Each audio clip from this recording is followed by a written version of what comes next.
আজকের ভিডিওতে আপনাদেরকে জানাবো মুসা আলাইহিসসালাম কেন আজরাইলকে চর মেরে কানা করে দিয়েছিলেন এবং মুসা আলাইহিসসালামের মৃত্যুর বিস্ময়কর ঘটনা। মুসা আলাইহিসসালাম ছিলেন বনি ইসরায়েলের একজন কিতাবধারী নবী। তার জীবনে অনেক বিস্ময়কর ঘটনা ঘটে। মুসা আলাইহিসসালামের বয়স হয়েছিল অনেক, আর সে কারণেই তিনি ঈসা আলাইহিসসালামের উপর কিছু দায়িত্ব দিয়ে বিশ্রামের সিদ্ধান্ত নেয় এবং মনে মনে অতীতের কথা ভাবে। এমন সময় মালাকুল মউত এসে হাজির হয়। মুসা আলাইহিসসালাম আজরাইল ফেরেশতাকে দেখে জিজ্ঞাসা করলেন, আপনি কি আমার জান কবজ করতে এসেছেন?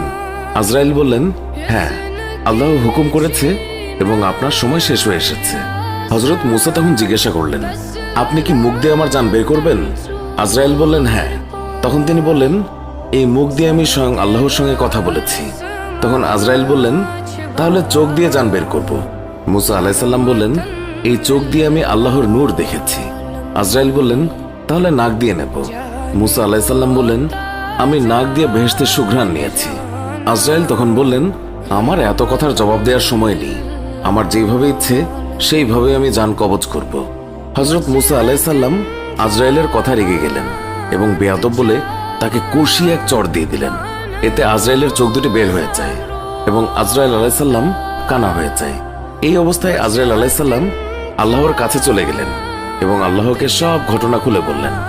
আল্লাহ আজরাইলের চোখ ঠিক করে দিয়ে বললেন, তোমাকে আর তার কাছে যেতে হবে না, তার জান কবজের ব্যাপারটা আমিই দেখব। কয়েকদিন পর আল্লাহ ওহী মারফত মুসা আলাইহিসসালামকে বললেন, হ্যাঁ মুসা, তুমি যদি একটি মেষের পশমের সংখ্যা পরিমাণ হায়াতের জন্য আরজি করো, আমি তোমাকে তত বছর হায়াত বাড়িয়ে দেব। তুমি যত বছর বাঁচতে চাও, আমি তোমাকে তত বছর বাঁচিয়ে রাখবো।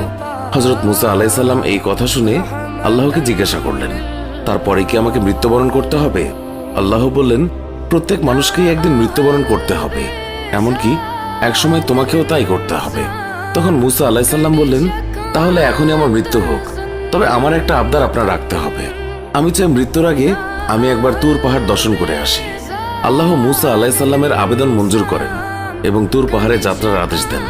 মুসা আলাইহিসসালাম বিলম্ব না করে তুর পাহাড়ে গেলেন এবং আল্লাহর নূরের দর্শন লাভ করেন।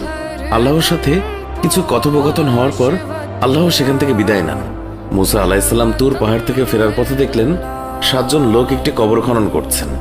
মুসা তখন জিজ্ঞাসা করলেন, এই নির্জন এলাকায় কার কবর খনন করছো? তারা বলেন, আপনার মতো একজন ব্যক্তির। আপনি চাইলে আমাদের সাথে এই সওয়াবের কাজে অংশগ্রহণ করতে পারেন। মুসা আলাইহিসসালাম কিছুক্ষণ কাজ করার পর সেখান থেকে একজন বলে উঠল, হে নবী, আমরা যার জন্য কবর খনন করেছি তার আকৃতি ঠিক আপনার মতো। আপনি একটু কবরে নেমে শুয়ে দেখলে আমরা মাপের পরিমাপটা পরীক্ষা করে নেব। মুসা আলাইহিসসালাম তাদের কথা মতো কবরে শুয়ে পড়লেন।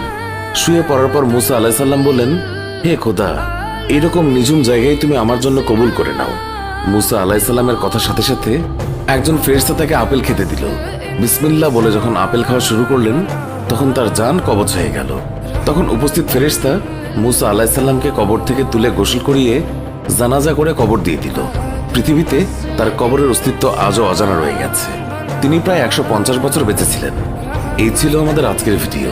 আমাদের এই ভিডিও সম্পর্কে মন্তব্য জানাতে কমেন্ট করুন। ভিডিওটি ভালো লাগলে লাইক দিন। আমাদের অন্য ভিডিওগুলোও দেখুন। এখনকার মতো বিদায় নিচ্ছি, দেখা হবে নতুন কোনো ভিডিওতে।